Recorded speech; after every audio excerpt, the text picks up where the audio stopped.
Hi friends, welcome to railway Guru Telugu. ఈ వీడియోలో NTPC CE number 05/2024 notice గురించి మాట్లాడుకోబోతున్నాం. వీడియో నచ్చితే లైక్ చేయండి, డౌట్స్ ఏమైనా ఉంటే కామెంట్ చేయండి.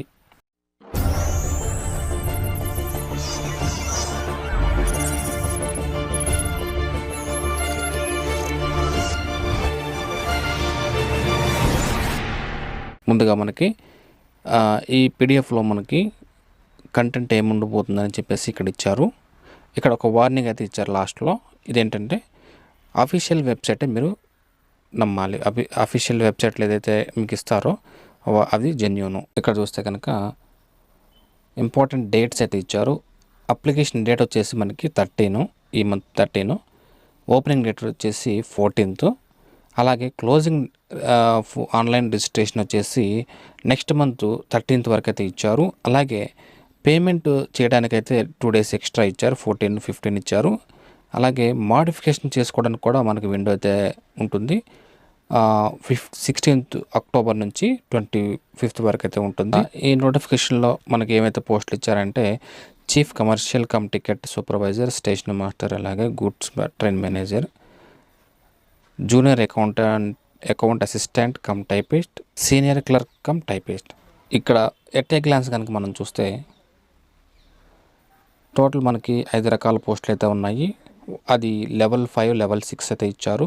వాటి యొక్క బేసిక్ పే అనేది 29,200 లెవెల్ 5కి, 35,400 అనేది లెవెల్ 6కి. అలాగే ఇందులో మెడికల్ స్టాండర్డ్స్ కూడా మనకి మెన్షన్ చేశారు. B2, A2, A2, C2, C2 ఈ విధంగా మెడికల్ స్టాండర్డ్స్ అయితే ఉన్నాయి ప్రతి పోస్ట్కి సపరేట్గా. అలాగే ఏజ్ లిమిట్ వచ్చేసి మనకి 18 నుంచి 33 years. కాకపోతే కోవిడ్ వలన ఒక 3 years అనేది యాడ్ చేశారు. 18 నుండి 36 years వరకు అయితే మనకి ఇచ్చారు. ప్లస్ మనకి ఏజ్ రిలాక్సేషన్ కూడా ఉంటుంది. 36+ ఇంకా ఏజ్ రిలాక్సేషన్ కూడా మనకి ఉంటుంది. టోటల్ వచ్చేసి మనకి 8,113 పోస్టులు అయితే ఇచ్చారు. ఇక్కడ మీరు గుర్తుపెట్టుకోవాల్సిన విషయం ఏంటంటే ఓన్లీ 1 RRBకి మాత్రం మీరు అప్లై చేయాలి. ఓన్లీ 1 RRBకి మాత్రం మీరు అప్లై చేయాలి. ఇక్కడ మనకి ఎగ్జామ్ స్టేజెస్ కనుక చూస్తే ప్రిలిమ్స్, మెయిన్స్, అలాగే యాప్టిట్యూడ్ టెస్ట్, టైపింగ్ టెస్ట్. ఇక్కడ ట్రైన్ మేనేజర్కి, అలాగే senior commercial cum ticket supervisor వీళ్ళకైతే ఓన్లీ CBT1, CBT2 మాత్రమే ఉంటుంది. డాక్యుమెంట్ వెరిఫికేషన్, మెడికల్ కామన్గా ఉంటుంది. అలాగే స్టేషన్ మాస్టర్ అయితే సైకో టెస్ట్ ఉంటుంది.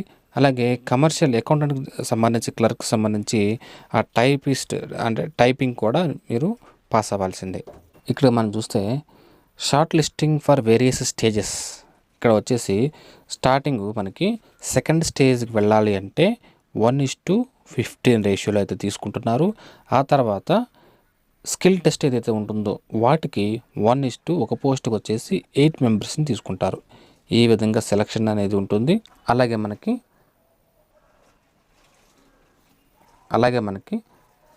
నెగిటివ్ మార్కింగ్ 1/3 అనేది ఉంటుంది. 1/3 అనేది నెగిటివ్ మార్కింగ్ ఇచ్చారు.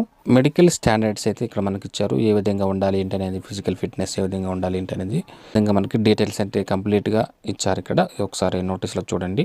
ఇక్కడ చూస్తే కనుక ఏజ్ లిమిట్ గురించి మనకి మెన్షన్ చేశారు. ఇక్కడ మినిమం, మ్యాక్సిమం ఏజ్ లిమిట్ అయితే మనకి ఇచ్చారు. అలాగే క్యాస్ట్ వైజ్గా కూడా సపరేట్గా డేట్ ఆఫ్ బర్త్ మెన్షన్ చేశారు. ఈ పీరియడ్లో మీరైతే పుట్టి ఉండాల్సి ఉంటుంది. అలాగే ఏజ్ రిలాక్సేషన్ కూడా మనకి మెన్షన్ చేశారు. OBC అయితే 3 years ఉంటుంది. SC ST అయితే 5 years ఉంటుంది. అలాగే ఎక్స్ సర్వీస్ మెన్ కూడా 3 years మనకి ఇచ్చారు. OBC NCL 6 years ఇచ్చారు. మ్యాక్సిమం వచ్చేసి 36 years ప్లస్ ఏజ్ రిలాక్సేషన్ కూడా మనకి ఉంటుంది. ఇక్కడ చూస్తే ఎగ్జామినేషన్ ఫీ వచ్చేసి 500 rupees ఉంటుంది. UR క్యాండిడేట్స్ ఎవరైతే ఉంటారో వాళ్ళకి 500 rupees ఫీజు అనేది ఉంటుంది. అలాగే PWD, female, transgenders, ex service men, SC ST, minority వీళ్ళందరికీ కూడా, ఎకనామికల్ బ్యాక్వర్డ్ క్లాసెస్ వీళ్ళందరికీ కూడా 250 rupees అనేది ఫీజు ఉంటుంది. అలాగే 250 rupees అనేది రీఫండ్ ఉంటుంది ఎగ్జామ్ రాసిన తర్వాత. ఎవరైతే ఎగ్జామ్ రాయకుండా ఉంటారో వాళ్ళకి రీఫండ్ అనేది ఇవ్వరు. అలాగే URలో 500 rupeesలో మనకి 400 rupees అయితే రిటర్న్ అనేది మనకి ఇస్తారు. ఇక్కడ ఇంపార్టెంట్ పాయింట్ మనకు ఒకటి చెప్తున్నారు ఏంటంటే EBC and EWS are distinct categories and EBC should not be confused with OBC. EBC candidate should aware that they are entitled only for free concession and not to be job రిజర్వేషన్లు మీకు అవకాశం ఉండదు, only fee concession మాత్రమే EBC అనేది అని చెప్తున్నారు. వాటి EBC కింద ఎవరు వస్తారు ఏంటనేది కూడా మనకి ఇక్కడ మెన్షన్ చేశారు. అది మీరు నోటీస్లో మీరు ఒకసారి చూడండి. ఇక్కడ చూస్తే కనుక EWS economically weaker section reservation అని చెప్పేసి ఎవరు వస్తారు ఏంటనేది ఇక్కడ కొన్ని పాయింట్స్ ఇచ్చారు. ఇవి కనుక మీరు ఫిల్ఫిల్ చేసి ఈ సర్టిఫికేట్కి మీరు ప్రొడ్యూస్ చేయగలిగితే మీరు దీని కింద ఈడబ్ల్యూఎస్ కింద వస్తారు. ఒకసారి మీరు నోటీస్లో కంప్లీట్గా చూడండి. మనం ఆల్రెడీ మాట్లాడుకున్నాం స్టేజ్ 1 స్టేజ్ 2 అనేది ఉంటుంది. స్టేజ్ 1 వచ్చేసి మనకి 90 మినిట్స్ టైం అయితే ఉంటుంది. 40 మార్క్స్ అనేది జనరల్ అవేర్నెస్ ఉంటుంది. మ్యాథ్స్ అనేది 30 మార్క్స్ ఉంది. రీజనింగ్ వచ్చేసి 30 మార్క్స్, ఓవరాల్గా 100 మార్క్స్ ఉంటుంది. 90 మినిట్స్ టైం ఇస్తారు. 1/3 అనేది నెగిటివ్ మార్కింగ్ ఉంటుంది. ఫస్ట్ స్టేజ్ పాస్ అయిన వాళ్ళు మాత్రమే సెకండ్ స్టేజ్కి వెళ్తారు. సెకండ్ స్టేజ్లో మనకి 1:15 రేషియోలో అయితే తీసుకుంటున్నారు. CBT 1 CBT 2 రెండు కూడా సేమ్ సిలబస్ ఉంది. సిలబస్ కూడా మనకి ఏమేంటనేది మనకి ఇచ్చారు నోటిఫికేషన్లో చూడండి ఒకసారి. ఇక్కడ ఇచ్చారు మ్యాథ్స్, రీజనింగ్, జనరల్ అవేర్నెస్ ఏం చదవాలి ఏంటనే టాపిక్స్ అన్నీ కూడా మీరు మెన్షన్ చేశారు. ఈ టాపిక్స్ మాత్రమే మీరు చదివితే సరిపోతుంది, ఎక్స్ట్రా చదవాల్సిన పని లేదు. ఇక్కడ ఏమైతే మెన్షన్ చేశారో ఆ సిలబస్ మాత్రం మీరు చదవాల్సి ఉంది. అలాగే మనకి CBT 2 స్టేజ్ 2 ఇక్కడ వచ్చేసి 90 మినిట్స్ టైం ఉంది. అక్కడ కూడా సేమ్ ఉంది. కాకపోతే నెంబర్ ఆఫ్ క్వశ్చన్స్ అయితే మారినాయి. ఇక్కడ 120 మార్క్స్కి అయితే ఇచ్చారు. ఇక్కడ జనరల్ అవేర్నెస్ అనేది 50 మార్క్స్కి ఇచ్చారు. 35 మార్క్స్ అనేది మ్యాథ్స్ రీజనింగ్కి ఇచ్చారు. 35 సిలబస్ అయితే సేమ్ ఉంటుంది. నెగిటివ్ మార్కింగ్ కూడా సేమ్ ఉంటుంది. ఇక్కడ చూడండి maths, general awareness, reasoning same syllabus ఉంటుంది. మార్కులు అయితే నెంబర్ ఆఫ్ క్వశ్చన్స్ అనేది మారుతున్నాయి. ఇది అడ్వాంటేజ్ అనేది మీకు చెప్పుకోవాలి. CBT 1 CBT 2 రెండు పాస్ అయిన తర్వాత స్టేషన్ మాస్టర్కి వచ్చేసి యాప్టిట్యూడ్ టెస్ట్ అనేది పెడతారు. ఇక్కడ ఇందులో మనకి టీ స్కోర్ అనేది 42 మార్క్స్ అనేది రావాలి.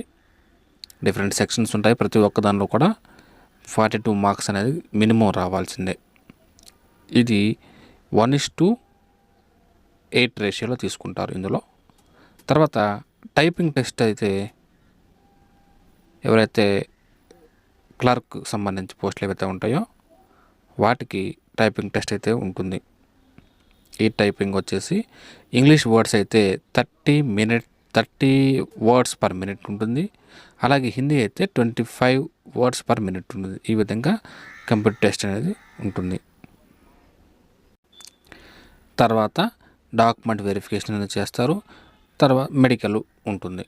మనకి సమ్మరీ అనేది ఈ విధంగా ఇచ్చారు. సమ్మరీ చూడండి. ఇక్కడ ఇందులో goods train manager CBT 1 CBT 2 మాత్రమే, స్కిల్ టెస్ట్ అనేది లేదు. అలాగే సీనియర్ క్లర్క్ కమ్ టైపిస్ట్ ఇది కూడా టైపిస్ట్ ఉంది కాబట్టి స్కిల్ టెస్ట్ టైపింగ్ టెస్ట్ అనేది పాస్ అవ్వాలి. అలాగే junior accountant assistant cum typist ఇది కూడా టైపింగ్ అనేది ఉంటుంది.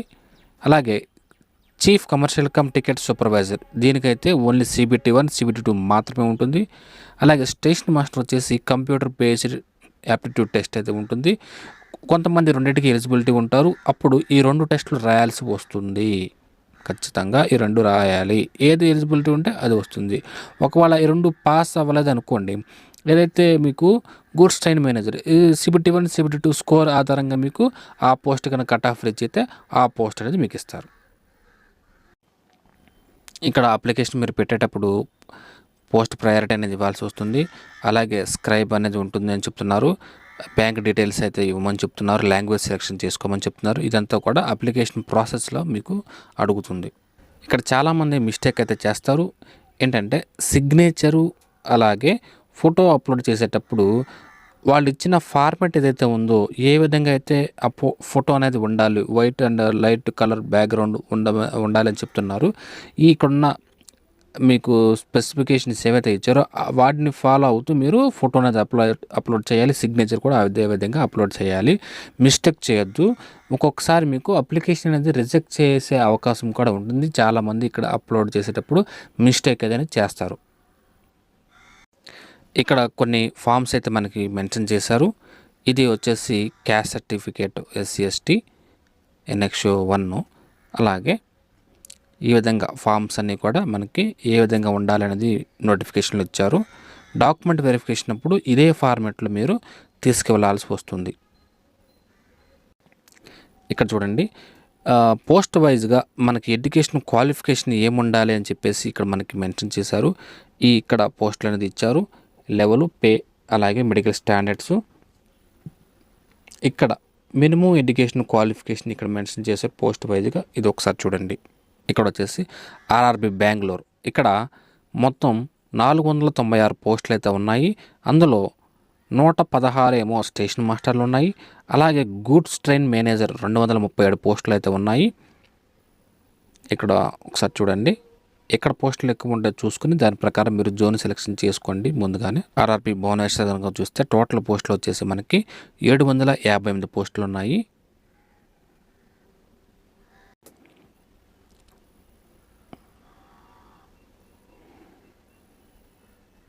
ఇక్కడ వచ్చేసి ఆర్ఆర్బి చెన్నై వచ్చేసి 436 పోస్టులు ఉన్నాయి.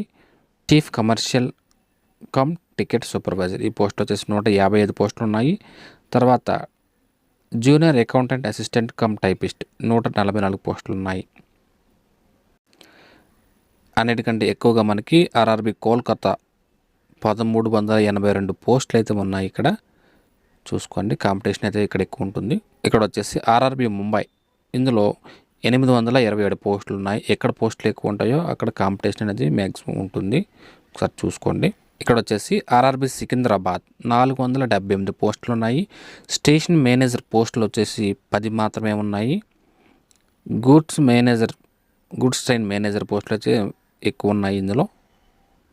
అది కూడా ఈస్ట్ కోస్ట్ రైల్వేలో మాత్రమే, ఎస్సీఆర్ కాదు, ఈస్ట్ కోస్ట్ రైల్వేలో మాత్రమే ఎక్కువ ఉన్నాయి పోస్టులు. ఇది కంప్లీట్ అప్లికేషన్ గురించి మనం చూసాము. ఎవరికైనా ఏమైనా డౌట్స్ ఉంటే కనుక కామెంట్ రూపంలో తెలియచేయండి, తప్పకుండా రిప్లై ఇస్తాను. Thank you.